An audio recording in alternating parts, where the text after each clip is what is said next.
Peace, sovereigns. Greetings. We are live.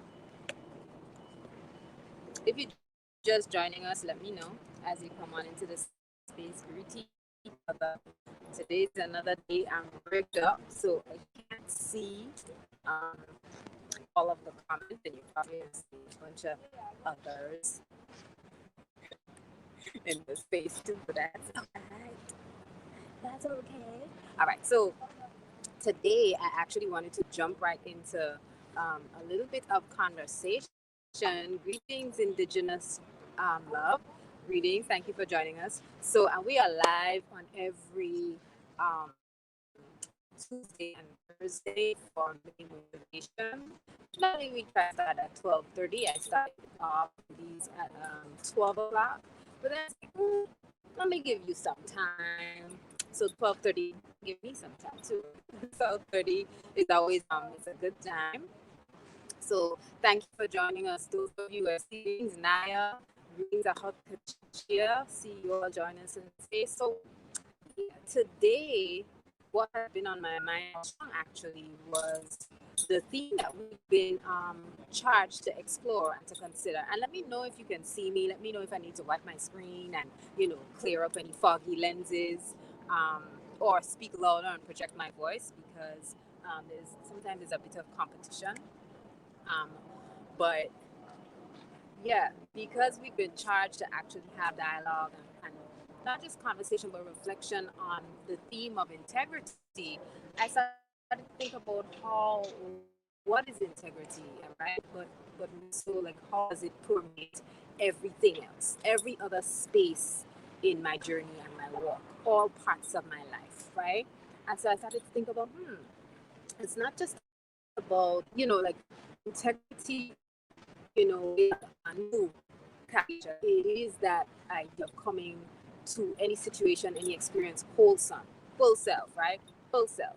Um, but then I said to myself, well, how does that apply to everything else that I enjoy contemplating, right? And so I thought of food integrity. All right. And so today I have a bunch of points that I want to actually bring up. So I made notes. And I always have points. This time, like I have names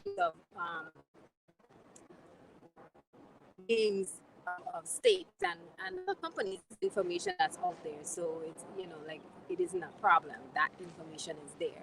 But I really, I thought about food integrity, right? And food integrity, believe it or not, was my focus because I kept thinking about and something that I came across that spoke about the food and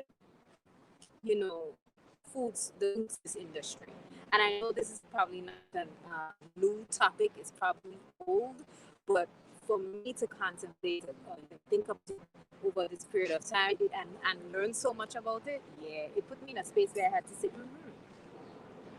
we really need to consider, you know, where we're purchasing food from, who we're purchasing from, who has the monopoly on the foods that we consume. Very, very key in conversation. So, and it's an important part of maintaining healthy lifestyles, right? Because on Tuesday we talked about and went into detail about maintaining healthy lifestyles, right? And some of the hands-on things that we could do.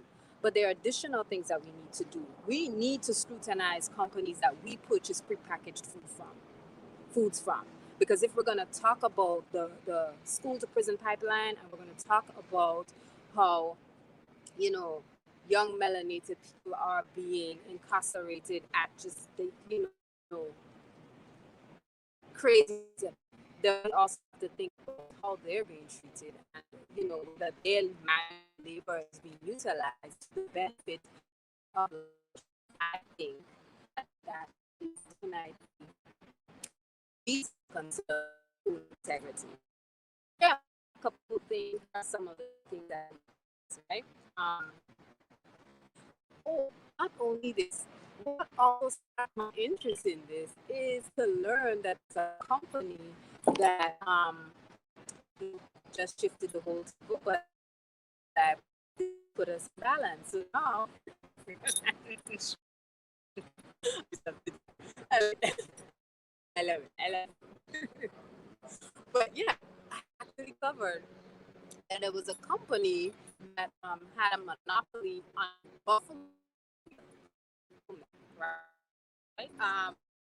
It was a huge part of the event list. Well, it's not a huge part.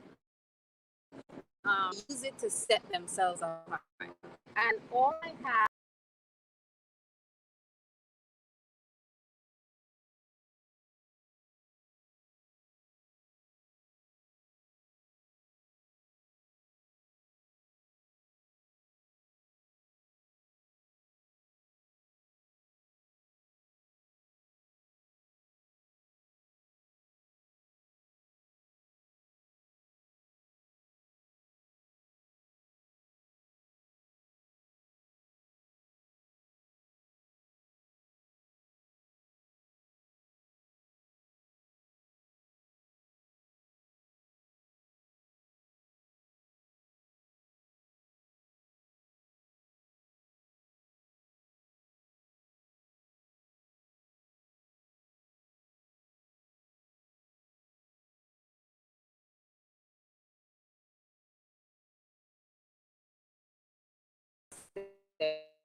you could still in space, gas not jumping off, leaving. I think we had a little crash with the system. If you can still see me and hear me, please let me know.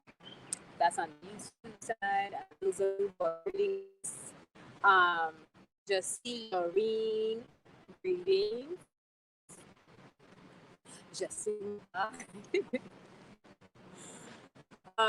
Please let me know if you could see me on the YouTube side because I don't think I can see everyone and I'm moving around the camera. I can't hear anyone. So if y'all are there, you can see me. We just had a little hiccup, so I want to make sure that we connect. I'm going to post something in the chat just to see. So for those of you who are on Instagram, just give me 1 second.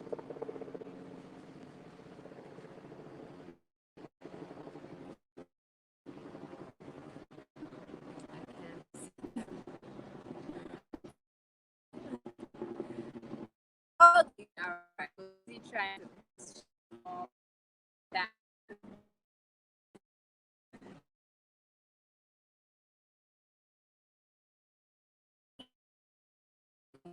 If it's breaking up, that's like that's all right. So, like I said, I started to talk about integrity because integrity was a theme that we try to actually apply and contemplate today. You know, we outside. That's all right. This strong weather. Um, and so I applied to just maintaining a healthy lifestyle. Because again, if we're going to talk about integrity, it makes sense of where is our food source from, like who is, who's farming manual, where's the food coming from, and because part of my discoveries ask questions about it, I realized that some grain that is actually planted and harvested by incarcerated people, it's shipped globally, sold globally, right? Not just shipped, sold globally. So a few of you say that it's choppy. Yeah, pardon, willfully it gets better, for the next couple minutes. Hopefully it gets better. If it doesn't, just let me know. But I'm losing my, okay, so there we go. So apart from that, there are other areas with, this is going to be a quick one because I do want to actually, it comes and goes. Okay, I apologize for those of you who are receiving this. It's a bit choppy. If it's choppy, I apologize. But here's the thing. I also wanted us to consider food integrity as it applies to cell-based proteins, right? We have lots of huge companies taking advantage of the vegan and plant-based market now, and you'll find that plant-based and non and meat and non-meat fast food chains are all taking advantage of cell-based protein. So when it comes to food integrity, I think that's also an area for us to consider or even discuss. But more on that a little bit later. That's a different topic for a whole other day. Um, I mentioned before that grain that's harvested in the US is actually harvested by incarcerated people. And so this is specifically in Tennessee, right? But there are a couple of other states that I wanted us to explore. And what I feel, because there's just so much about it that as I was discovering, I was like, okay, so there are several states that we could actually highlight in this conversation. It's better on the IG side. So if it's better on the IG side, come on over to Instagram. Come on over, make the transition just for today. Just for today. Um, but thank you for hanging in with me. All right. And it's kind of the glitchiness is also kind of disrupting my flow. I may end up doing this for just so that we can have a nice conversation and you all can actually um, follow my process, right? But Tennessee is one of the states I wanted to highlight because they actually utilize grain that harvested incarcerated peoples to supply one large cargill. And I was saying to myself, like what brands do they fund? Like what brands do they have a monopoly on? Actually, they own Rena, they own Egg Beaters, and there's another company that they also own, Diamond Crystal Salt. So I kept saying to myself, these are all companies that we probably utilize in our daily life, but we don't even know. These are brands that sit in our kitchens. But like if we're talking about maintaining healthy lifestyles, I think that's part of the conversation too. Where does your food come from? What who's sourcing it? Um, and what are the labor laws around them? And that's not my area of discussion. My area of discussion is really about questioning the food companies that we purchase from, because we may think that we are not their customers, but the truth is, you have to ask how many of us actually have Diamond Crystal Salt sitting somewhere on our shelves, right? So then we're feeding into that cycle, I think, of oppression and just from food, right? Um, so the other thing I wanted to touch on was like just list a couple of corporations and companies, because I felt like, and then after this I'll jump off just because it's so glitchy, but I promise I'll do another one that continues to highlight food integrity. But there are a couple of companies I wanted to name them because one or two of them seem familiar to me. A lot of these are dairy and meat companies. So many of us who are plant-based are pursuing a vegan or plant-based lifestyle. It may not apply to us, but the truth is those companies own brands. And sometimes the brands that they own, more and more we're noticing that companies are owning brands, but the brands, they're trying to get in some of the plant-based money as well. I'm gonna put it that way. So important to consider and rethink the companies that purchase from, because you never know. And don't just research the brand, research the company that owns the brand, right? Again, I said Wisconsin, and there are a few other states that I want to list and go into detail about, but they're too glitchy. I feel like I kind of lost my point. I can't even see anyone anymore. I can't hear anyone anymore. So I'm gonna jump off, but before I do, I'm going to state the names of probably about six. There are more, but I'll leave some and add those inside of the comment that's attached to this video. I actually redo a video, pre-record it, and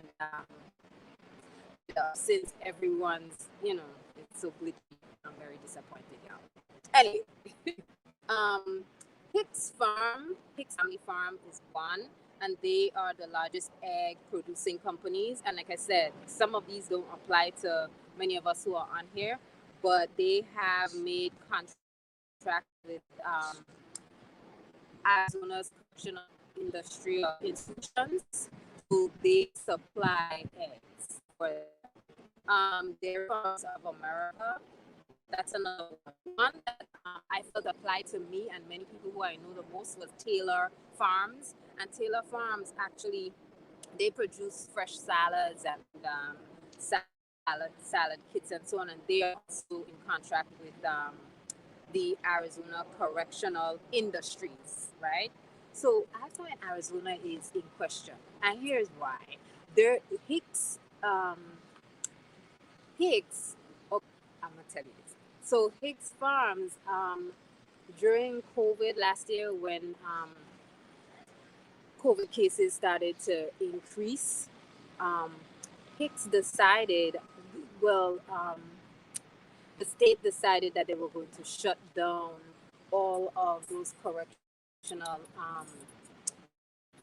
plants and so on, the plants that were processing some of the foods and so forth. Hicks, um, what they decided, their counter argument was that um, their workers were critical operational workers. So therefore, they made a case to the state that they should remain open. The state granted them that, and it actually allowed for them to house inmates within the warehouse in a facility so that they can maintain um, production. So I just find it interesting that these large chain corporations can make all of these demands and then just have states seamlessly just write them a pass, so to speak, at the detriment of you know, of the incarcerated people. So yeah, just pay attention to the brands you consume from. Pay attention to the companies who own them, and that's all I wanted to kind of share today. Just how the relationship between integrity, which we've been charged to think about, and how that relates to food integrity. And I have to think about food integrity because food is always on my mind. Sovereign Eats, it's all about, food. Um, it's all about food, right? Not just spiritual food too, but today it was really about the food that we consume. All right, so peace, everyone. Thank you for joining in. On Sunday, of course, Sovereign Eats will be doing another raw food demo. I won't tell you what it is, but look out for some sort of updates. Look out for a post. I'll definitely let you know what it is that we're doing ahead of time. I look forward to seeing you all on here on Sovereign Sunday, and I promise you, it's gonna be better. It won't be glitching. I won't be, you won't be losing me. The visuals will be perfect. See you all again. Enjoy the rest of your strong. Wellness is yours. Hold on to it. Peace.